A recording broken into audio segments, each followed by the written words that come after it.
The sun dipped low on the horizon, casting a golden glow over the sprawling luxury car dealership where sleek vehicles gleamed under showroom lights.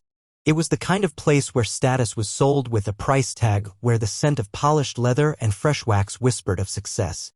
But today, something else was in the air, something electric, something about to explode. And trust me, you don't want to miss what happens next. So before we dive in, make sure to like, share, and subscribe, because the story? It's one you'll be talking about for a long, long time. A black Mercedes S-Class purred to a stop in the dealership's front lot, its doors clicking open with the smooth confidence of money well spent. From the driver's side stepped a woman whose mere presence demanded attention. She wasn't draped in designer logos or dripping with jewelry, no, her power came from something deeper. She moved with the self-assurance of someone who had built empires, shattered ceilings, and rewritten rules. But in this moment, none of that mattered. Because as she approached the dealership's entrance, the first thing that hit her wasn't a warm welcome. It was a wall of doubt. A young salesman, crisp in his navy blue suit, cut her off before she even reached the door. "Ma'am, can I help you?" His tone carried that familiar edge, polite on the surface, dismissive underneath. He didn't see a high-value client. He saw a woman out of place. She arched an eyebrow. "I'm here to look at the new models." He hesitated, then let out a tight chuckle. "Well, our inventory is a bit exclusive. Maybe I can show you something more in your price range." There it was. The sting of assumption. The way his eyes flicked over her simple but elegant black dress, searching for signs of wealth and finding none. He didn't recognize her. He didn't know that the dealership he was so eager to guard belonged to her. That she wasn't just another customer, she was the executive who had built the brand's success from the ground up. But she didn't correct him. Not yet. Instead, she folded her arms, her expression unreadable. "I'd like to see your best models." The salesman glanced over his shoulder as if expecting someone to intervene. Look, I don't mean to be rude, but these cars are high-end. Maybe you'd prefer something more affordable." A sharp voice cut in from behind. "What's the issue here?" A manager had arrived, an older man with salt and pepper hair and the air of someone who had spent decades deciding who was worth his time. He barely spared the woman a glance before turning to the salesman. "She's looking at the high-end models," the young salesman explained, his voice low as if discussing an inconvenience. The manager gave a knowing nod, then turned to her with a patronizing smile. "Ma'am, these vehicles require a certain level of financial commitment. Perhaps we can discuss pre-owned options instead." The weight of the insult settled like a heavy stone between them. She could feel the eyes of other customers and employees on her, some curious, some amused. And still, she kept her face impassive. "I see," she murmured, her voice smooth as silk. "And do you always turn customers away based on assumptions?" The manager chuckled as if she had made a joke. "Not at all. But we do try to match customers with the right options for their budget." Her lips curled into a slow, knowing smile. "And what makes you think you know my budget?" For the first time, the manager hesitated. The confidence in his stance wavered just slightly, but not enough to make him back down. "It's just standard practice. We like to ensure we're providing the best customer experience." She tilted her head, letting the silence stretch. "Is that so?" Then she reached into her purse and pulled out her phone. With a few taps, she dialed a number. "Jacob," she said when the call connected, her voice shifting into the crisp, authoritative tone of someone used to making decisions that mattered. "I'm at the dealership. Come to the showroom. Now." The manager stiffened. So did the salesman. Something about her tone, the effortless command in her words, sent a ripple of unease through the air. A few moments later, a tall man in a tailored charcoal suit strode through the entrance. His presence sent a jolt through the staff. This was Jacob Reynolds, the regional director. And more importantly, her right-hand man. Jacob's gaze swept the room before landing on her. "Miss Carter," he greeted smoothly. "Is there a problem?" The silence that followed was suffocating. The manager's eyes widened. The salesman's breath hitched. And in that split second, the balance of power shifted. Ms. Carter turned to the manager, her expression unreadable. "I was just being given a lesson on which cars are in my budget." Jacob's lips pressed into a thin line. "Is that so?" He turned to the manager, his gaze sharp. "Would you like to explain that to the executive vice president of this company?" The color drained from the manager's face. The salesman swallowed hard. Ms. Carter let the weight of her title settle over them, the truth crashing down with the force of a tidal wave. And yet she wasn't done. Not by a long shot. She glanced at Jacob, a spark of something dangerous in her eyes. "Clear your schedule." Jacob nodded without hesitation. "Of course." Then she turned back to the manager, her voice deceptively calm. Because I think it's time we reevaluate how we treat customers in my dealership. The manager opened his mouth, then closed it. There was no escaping this. No backtracking. And as Ms. Carter took a slow, deliberate step forward, the weight of what was coming next settled over the entire showroom. This was only the beginning. The silence that followed was suffocating. The manager stood frozen, his mouth slightly open as if words were forming but refusing to come out. The salesman beside him had turned a shade paler, his eyes darting between Ms. Carter and Jacob like a trapped animal looking for an escape route. Ms. Carter didn't move. She didn't need to. The weight of the truth had already sunk in, pressing down on the very people who had just underestimated her. But she wasn't interested in watching them squirm, not yet. There was still more to say. Ms. Carter, the manager finally managed to stammer, I didn't realize it. She raised a hand, cutting him off mid-sentence. No, she said, her voice even. You didn't. Jacob crossed his arms, stepping forward. I'd like to know, he said, his voice calm but carrying an edge of authority, exactly what was said to Ms. Carter when she walked in here. The manager swallowed hard. There was a misunderstanding, he tried, his gaze pleading. Ms. Carter let out a short, humorless laugh. A misunderstanding? She repeated, tilting her head. Let me make sure I understand correctly. A black woman walks into her own dealership and instead of being treated like any other customer, she's met with assumptions. Assumptions about what she can afford. Assumptions about whether she even belongs here. Tell me, what part of that was a misunderstanding? The young salesman cleared his throat, his voice shaking. I was just trying to help. Ms. Carter turned her attention to him, her gaze sharp. Help, she echoed. By steering me away from the high-end models? By assuming I needed something more affordable? The salesman opened his mouth, then shut it again. There was nothing he could say that would make this moment any better for him. Jacob took a slow step forward, addressing the entire staff in the showroom. This dealership has built a reputation for excellence, he said, his voice carrying across the room. Not just in the quality of our cars, but in the way we treat our customers. That means every single person who walks through these doors is given the same level of respect. And if that isn't happening, he paused, letting the weight of his words settle. Then we have a serious problem. Ms. Carter studied the employees watching from a distance, the other salesman, the receptionist, even a few mechanics lingering near the service bay. Some looked guilty. Others looked nervous. But none of them spoke up. She exhaled slowly, glancing at Jacob. We need a meeting, she said. Jacob nodded. Now? Her gaze flicked back to the manager and the salesman. Now. Within minutes, the entire dealership staff had gathered in the main conference room, an elegant space lined with floor-to-ceiling windows that overlooked the showroom. The air was thick with tension. Employees exchanged nervous glances, their usual confidence replaced with uncertainty. The manager sat stiffly at the head of the table, his hands clasped together as if praying this wasn't about to get worse. Ms. Carter stood at the front of the room, poised and unreadable. She took a moment before speaking, her gaze sweeping across the room. How many of you, she said, her voice calm but firm, know who I am? A few hands went up. Not enough. She nodded as if she had expected that. And how many of you have been working here for more than a year? Most of the hands went up. Ms. Carter's lips pressed together. Interesting, she murmured. Because that means a good portion of this team has been working here under my leadership without even knowing my name. She let the words settle before continuing. I am Simone Carter, Executive Vice President of this company. I don't just work for this brand, I helped build it. Every single car in this showroom, every deal that gets made, every policy that governs this dealership, I have a hand in it. The silence in the room was deafening.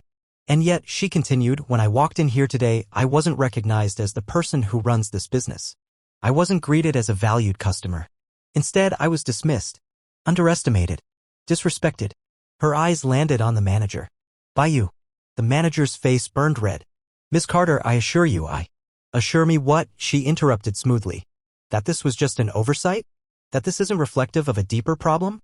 She took a slow step forward. Let's be clear, she said. I didn't come here today looking to expose anyone. I came here as a customer. And yet, instead of being given the same treatment as anyone else, I was judged based on appearance. And let's not sugarcoat it, race played a role. A ripple of discomfort ran through the room. Some employees looked down at their hands. Others shifted in their seats. Ms. Carter's gaze didn't waver. This isn't just about me, she said. It's about every single person who walks through these doors. How many other customers have been treated this way? How many people have walked in ready to buy, only to be dismissed before they even had a chance? She let the question hang in the air. No one answered. Jacob cleared his throat, stepping in. Effective immediately, he said, there will be changes. Training. Accountability. A complete overhaul in how we approach customer service. Because let me be clear, if this kind of behavior happens again, there won't just be meetings. His gaze hardened. There will be consequences. The tension in the room thickened. The manager swallowed hard, nodding stiffly. The young salesman looked like he wanted to disappear. Ms. Carter exhaled, her voice softening just slightly. I didn't come here looking for a fight, she said. I came here because this dealership, my dealership, is supposed to represent something better. If we're going to pride ourselves on excellence, that starts with how we treat people. All people. She let her words sink in before taking one last look around the room. I hope I've made myself clear. No one dared argue. Jacob nodded, stepping forward. That'll be all for now, he said. Expect follow-ups. As employees slowly filed out of the room, murmurs filling the space, Ms.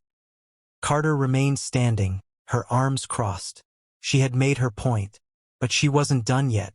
Because while today had been about setting things straight, tomorrow she would take it even further. The next morning, the dealership felt different. The usual air of quiet confidence had been replaced with something heavier. Uncertainty, unease. Employees whispered in corners, stealing nervous glances at the executive office where Simone Carter was already at work. She sat behind a sleek glass desk, her posture relaxed but her mind sharp. The events of the previous day replayed in her head, not with anger, but with precision. This wasn't just about what had happened to her. It was about the culture she had allowed to fester under her leadership. And she wasn't going to let it slide. A soft knock at the door pulled her from her thoughts. Come in. Jacob stepped inside, his expression unreadable. You're not going to like this, he said, closing the door behind him. Simone leaned back in her chair, watching him carefully. Go on, he exhaled. I did some digging. The way you were treated yesterday? It wasn't a one-time thing. Her fingers tapped lightly against the desk. Tell me. Jacob sat down across from her, placing a file on the desk. There have been complaints, he said. Not many, not enough to raise alarms, but enough to see a pattern. Simone opened the file. Inside were customer feedback forms, notes from past interactions. The words dismissive behavior, assumptions, and poor service stood out like red flags. Her jaw tightened. This is unacceptable. Jacob nodded. It gets worse. Simone's eyes flicked up. How? He hesitated before answering. We lost 3 major clients last quarter.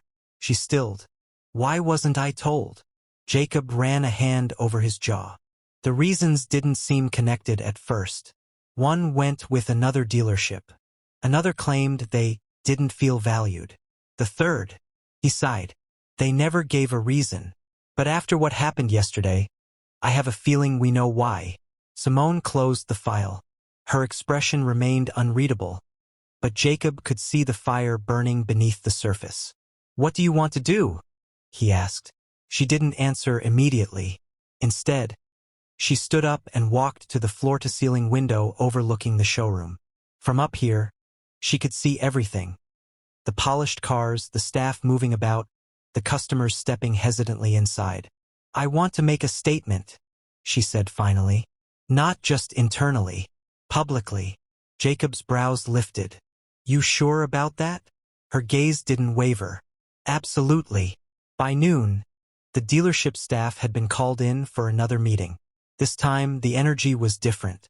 There was no nervous anticipation, only raw tension. Simone stood at the front of the room, her presence commanding as ever. She held the same file Jacob had given her, tapping it lightly against her palm before speaking. I want to be very clear, she began, her voice measured. What happened yesterday wasn't just an isolated incident. It was a symptom of a bigger problem. A culture of exclusion, of assumption, of disrespect. Her gaze swept the room. This dealership was built on a foundation of excellence. But if we fail to treat people with that same level of excellence, then everything we've built means nothing. The room was silent. No one dared to look away. Simone opened the file, flipping to one of the complaints. This is from a customer 6 months ago, she said. They came in to buy a car. They were ignored. And when they finally got someone's attention, they were treated like they didn't belong. She flipped to another. Here's one from last year. A woman came in with her teenage son. She was told, without being asked about her budget, that she might prefer something pre-owned. Another page. And here's one from just a few weeks ago. A man who, by the way, is a well-known entrepreneur, came in ready to purchase 2 vehicles. He walked out with none because of the way he was treated. She closed the file with a soft thud. These are real people, real customers. And let me tell you something, she held up the folder. This is unacceptable. The manager from the day before sat stiffly in his chair, his face tight.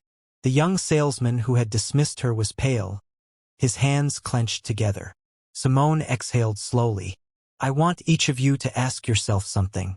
Would you have treated me differently if you knew who I was? No one answered. They didn't need to. The truth was written on their faces. Jacob stepped forward. Change is coming, he said firmly. Mandatory customer service training starts next week.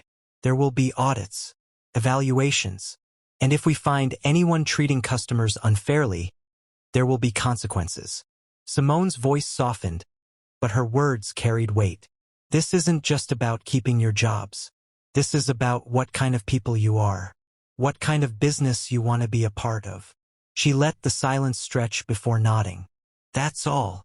As employees filed out, murmuring amongst themselves, Jacob turned to her. That was a statement. Simone shook her head. Not yet. Jacob frowned. What do you mean?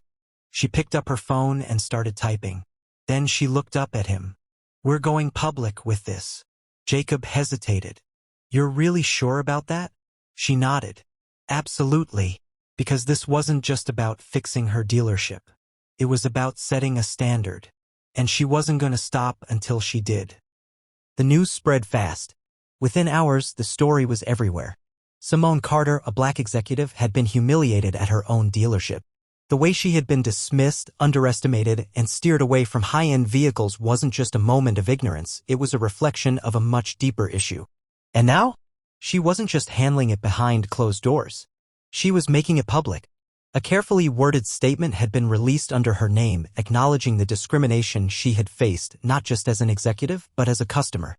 She called for change, not just in her dealership, but in the entire industry. The response was immediate. The dealership's social media pages exploded. Some customers shared their own experiences, recounting times when they had been dismissed or overlooked. Others praised Simone for speaking out. But there were also critics, people who insisted she was overreacting, that it was all a misunderstanding. Simone didn't respond to the negativity. She didn't have to. The truth spoke for itself. But inside the dealership, the tension was at an all-time high. Jacob had been fielding calls all morning from corporate, from local news outlets, from longtime clients who wanted to know exactly what was happening. Meanwhile, the staff walked on eggshells, unsure of what to expect next. The manager, still reeling from the public exposure, knocked hesitantly on Simone's office door. Come in, she called. He stepped inside, looking uneasy. Miss Carter, I just wanted to. Sit. He obeyed quickly, clasping his hands together. I want to apologize again for yesterday, he said. And for anything else I may have overlooked. Simone studied him for a long moment. You're not just apologizing to me, she said finally. You're apologizing for a pattern. A culture. And that's not something that changes overnight. The manager swallowed. I understand. Do you? She asked, tilting her head. Because if you did, you wouldn't have let this happen in the first place. He stiffened. I never meant.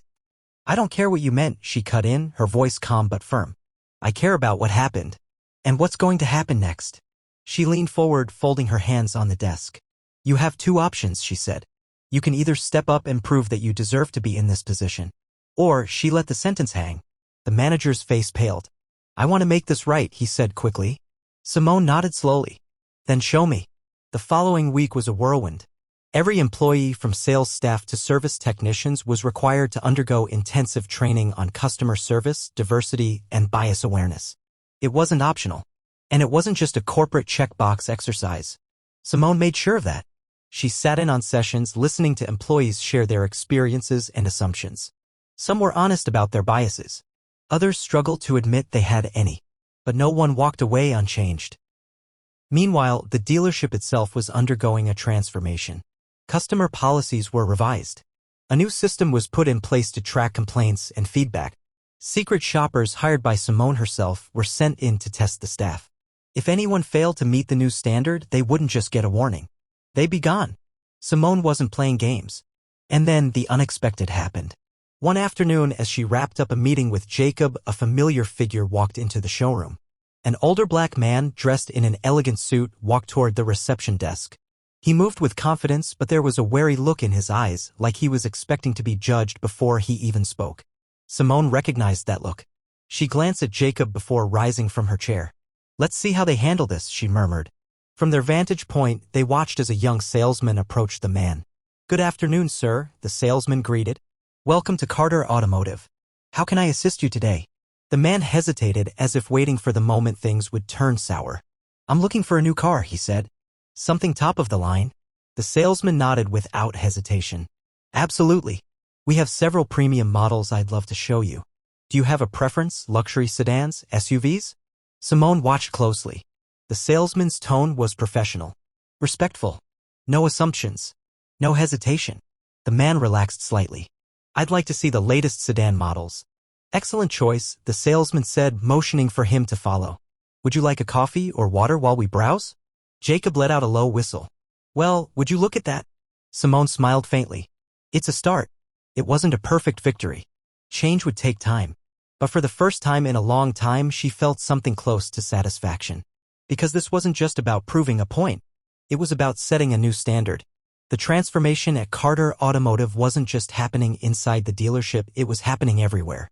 Simone's story had gone viral, sparking national conversations about bias in the car sales industry. Other dealerships began reaching out, asking for guidance on implementing similar training programs. Some even admitted to having the same issues but never knowing how to address them. Simone didn't shy away from the spotlight. She accepted interviews, spoke on panels, and partnered with advocacy groups to push for change beyond just her own dealership. If her experience had taught her anything, it was that the problem wasn't isolated. And now she had the platform to do something about it. Meanwhile, back at Carter Automotive, the changes were already making an impact. Customer satisfaction ratings had skyrocketed. Sales had improved. And most importantly, people, regardless of race, gender, or background, finally felt welcome the moment they walked through the doors. But Simone wasn't done yet. One afternoon, she called a final meeting with her leadership team. The manager, still working to prove himself, sat across from her. Jacob leaned back in his chair, waiting to see what she had planned next. "I want to make something clear," Simone began, setting a document on the table. "We're not just fixing the past. We're building the future." The manager sat up straighter. "What do you mean?" She slid the document forward. "A new initiative," she said. "We're launching a program to bring in young, diverse talent. People who may have never considered a career in this industry because they didn't think they'd belong." Jacob raised his eyebrows. "You're talking about mentorship?" Simone nodded. "Exactly. We'll offer paid internships, training, and direct paths to leadership roles. No more unspoken barriers.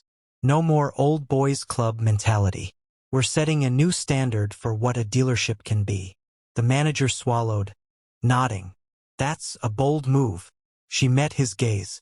"That's the right move." He hesitated, then finally gave a small, genuine smile. "I'm in." Months later, the results spoke for themselves. The dealership had not only regained the trust of its customers, but it had also become a model for others. The mentorship program took off, bringing in fresh talent from all walks of life. The sales team had become stronger, more empathetic, and, most importantly, more aware. And Simone? She stood in the middle of the showroom one evening, watching as a young black woman, one of their newest hires, confidently assisted a customer looking at a luxury sedan. The woman didn't hesitate, didn't assume. She treated him with the same respect and enthusiasm she'd give anyone. Simone felt a deep sense of pride. This was what change looked like. Not just a statement, not just a policy, real, lasting transformation. Jacob appeared beside her, following her gaze. "So, think we did it?" She smiled. "We started it. And that was just the beginning." The end.